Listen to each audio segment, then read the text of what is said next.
Welcome. You're listening to the Keeping Ashland Healthy podcast, a podcast production of the Mental Health and Recovery Board of Ashland County, Ohio. Thanks for joining us. And welcome back to another episode of Keeping Ashland Healthy with Dr. Ashley and the boss. How are you doing this morning, Dr. Ashley? I am doing great. How are you doing this morning? I'm a little stressed with the technology. Yeah, I know. That is stressful sometimes. We had updates, a little bit, a peek behind the scenes, audience. We had some updates to the Rodecaster Pro 2, and, they always cause me a bit of heartburn. They do, for sure. But you know what? What? I heard birds chirping this morning, and it made me really glad. Spring yeah, perhaps? I'm so excited for spring this year. It has been a colder, it is Ohio, right? We should expect that, but it does seem like it's been a bit colder than recent normal. memory. Yeah, Yes, I'm just yes. ready for it, and the birds were a welcome sound. All right. Well, we are all ready, and hopefully the audience is too. One of those rodents, was correct because there was a dueling rodent prognostication, if you recall, I do. on Rodent Day. We had, I think, Buckeye Chuck, Yes. who had a different prediction than the world-famous Punxsutawney Phil. Chuck was right? No, I think Chuck might have been wrong. Oh, I thought Chuck was right. I think Phil was more doom and gloom and said, we've got more weeks, and Chuck was optimistic. I think he was still a little bit influenced by the big OSU national championship. There were reports of him. Chuck was on High Street. I don't want to read into that, but apparently That's funny. Chuck might have been out and about. Oh, All man. right. Well, today's episode, we're focusing in a little bit on our RSVP conference that we've been talking about a little bit, but we wanted to highlight a speaker we have not talked to you all about.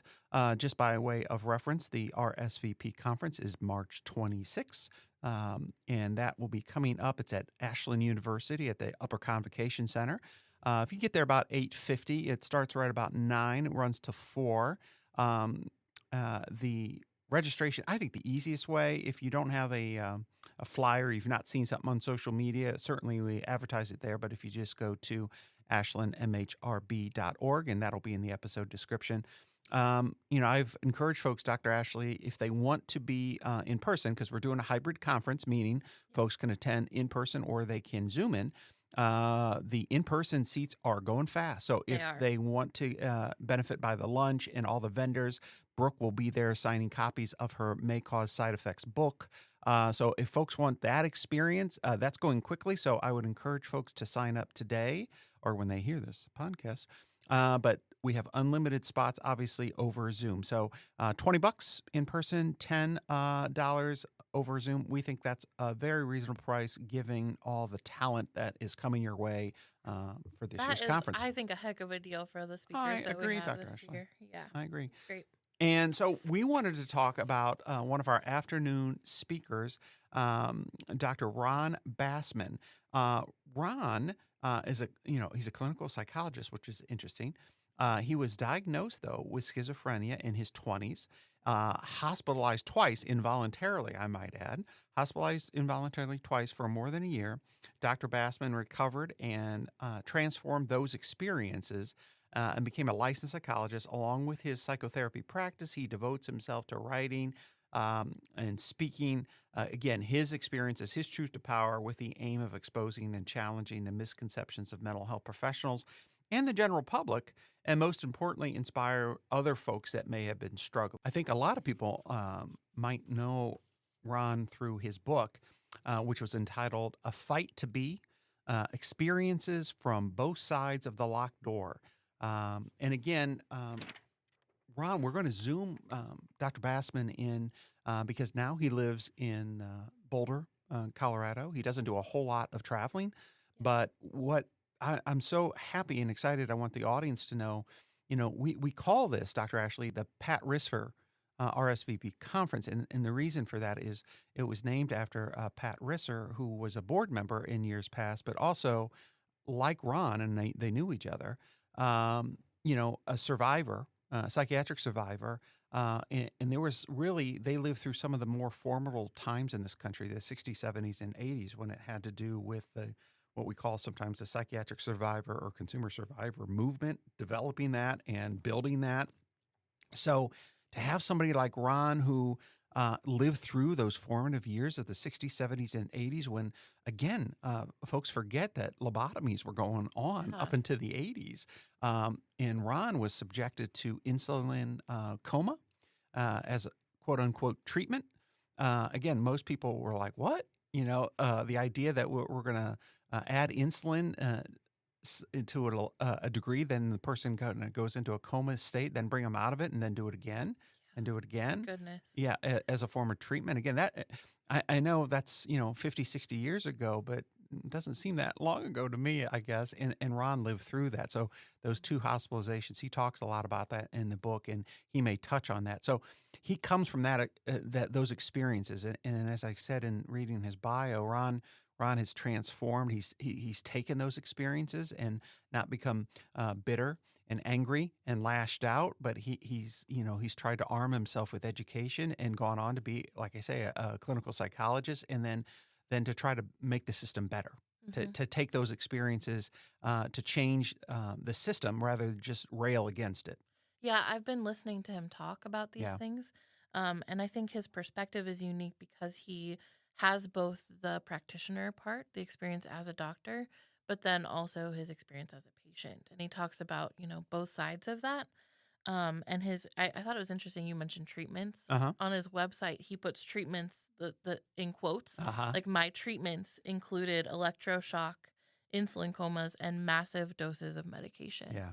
Yeah. Yeah. So right, we say that oftentimes because again, these things that were maybe called treatments really were actually doing harm. Yeah. So Ron will probably talk a little bit about his personal experience, how he came, because again, that was the genesis, that was the motivation for him to go on with the career he went into, and it's certainly shaped his career. And he's been just for our audience who knows this, and I know we have a few folks that know this organization, NARPA, the National Association for Rights Protection and Advocacy. He's been, president of that organization, which is a national organization, again, to try to protect folks from the experiences he went through, so nobody else has to do that. He's also on the what they call the PAMI Advisory Board in Boulder.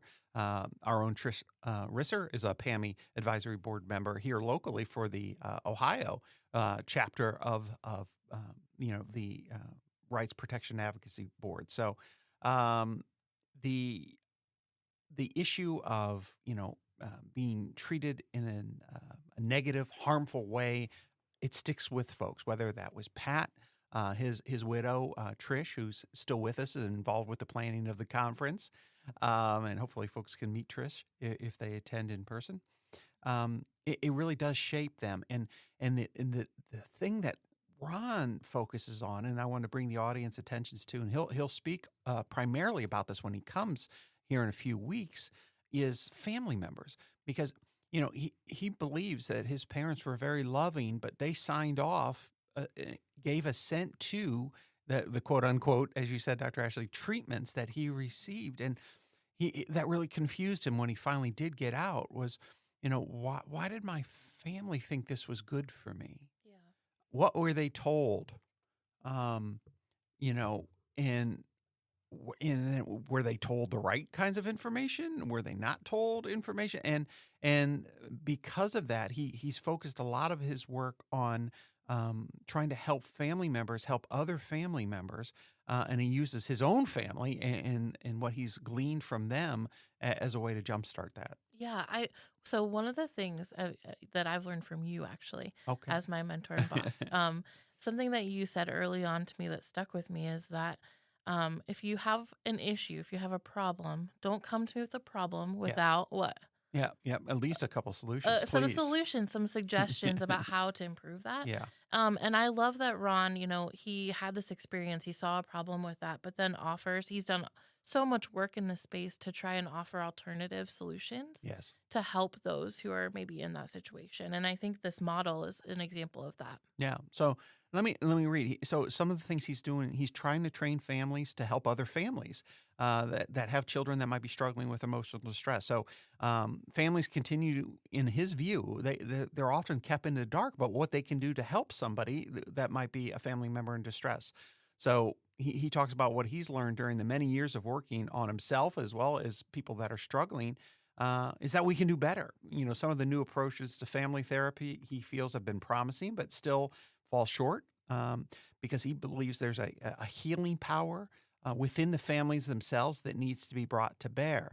Um, and again, so he asked the question then, how is it that we've gotten to the point that so many family members become convinced that only a pharmaceutical solution can be effective? And for too long, he says, the biochemical model has failed to fulfill its promises and has blocked actually the emergence and development of creative community-based services. And Dr. Ashley and our regular listeners will know that that's one of the things the board has really focused on is in the whole conference is that one of those alternative voices to the biochemical model. We try to give platforms to people like Brooke Seam and Dee Barbish and Ron Bassman this year, and many years. We've been doing this for 16 years.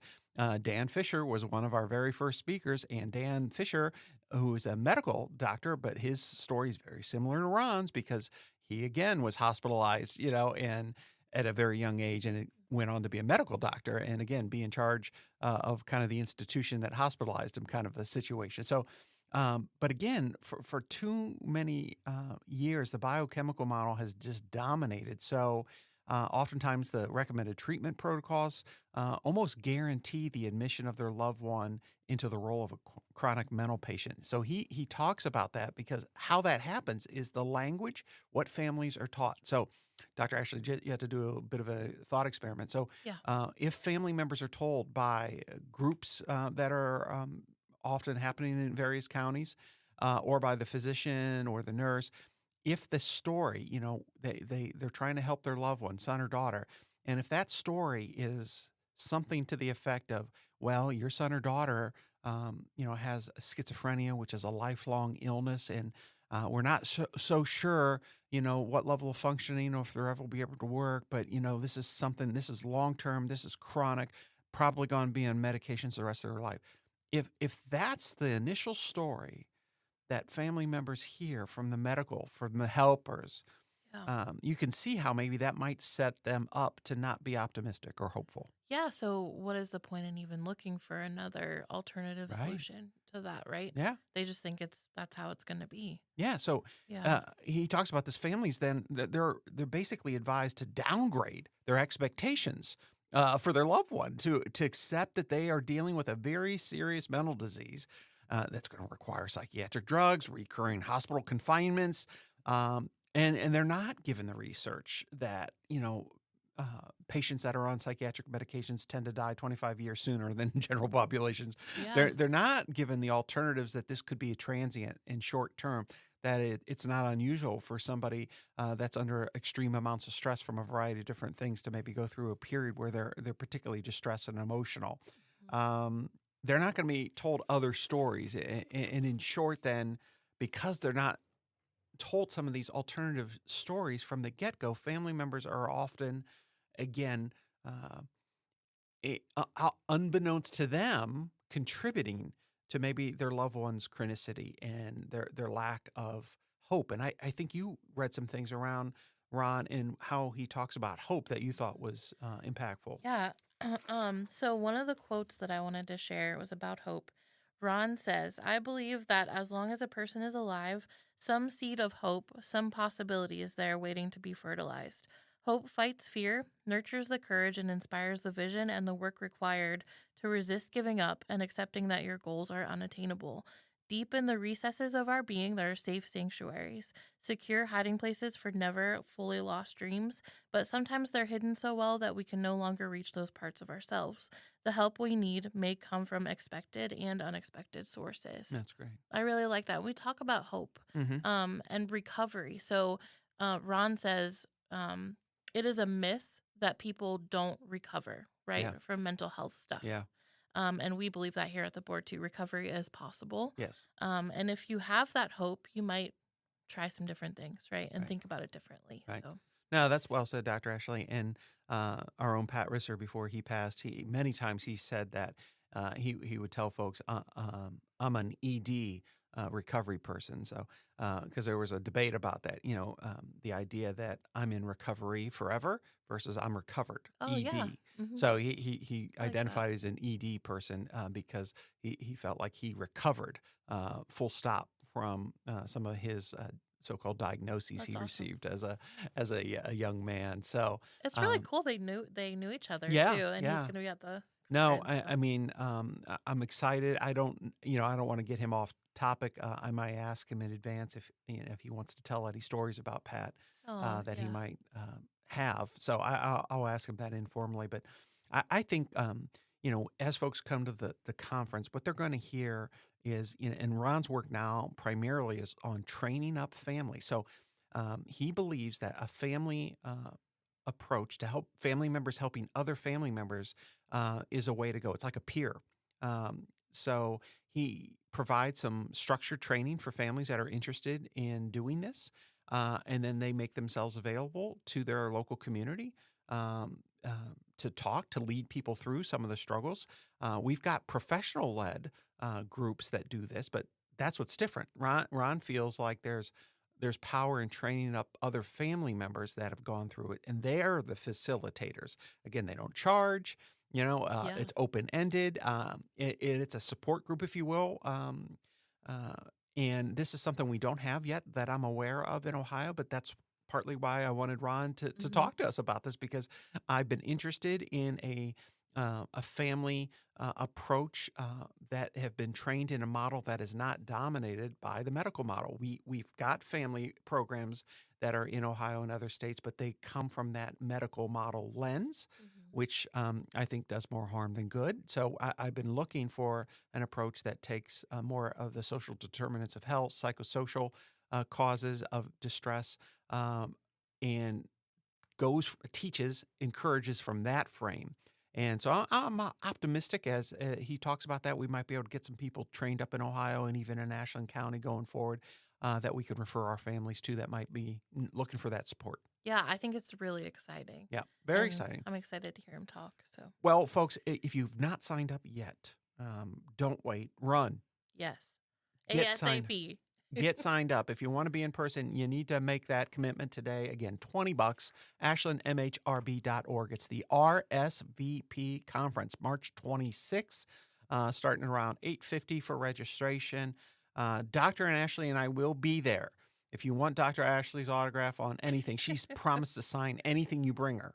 So, Absolutely. um, so Dr. Ashley, again, thank you. We're looking forward to meeting folks in person at the conference, and just it's going to be a wonderful day with our speakers, and just getting to see folks that come out. We've got a lot of return folks, so it's nice catching up with some of our people Oh from yeah. around the state that come, and certainly we don't want to neglect our folks on Zoom, but we'll try to reach out to those folks as best we can, given that platform. Yeah, I'm excited. It's gonna be great. Thank you, Dr. Ashley. Thank you. Episode of the Keeping Ashland Healthy podcast. The podcast is a production of the Mental Health and Recovery Board of Ashland County, Ohio. You can reach the board by calling 419-281-3139.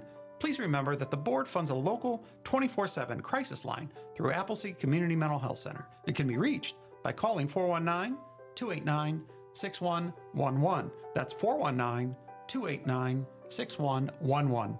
Until next time, please join us in Keeping Ashland Healthy.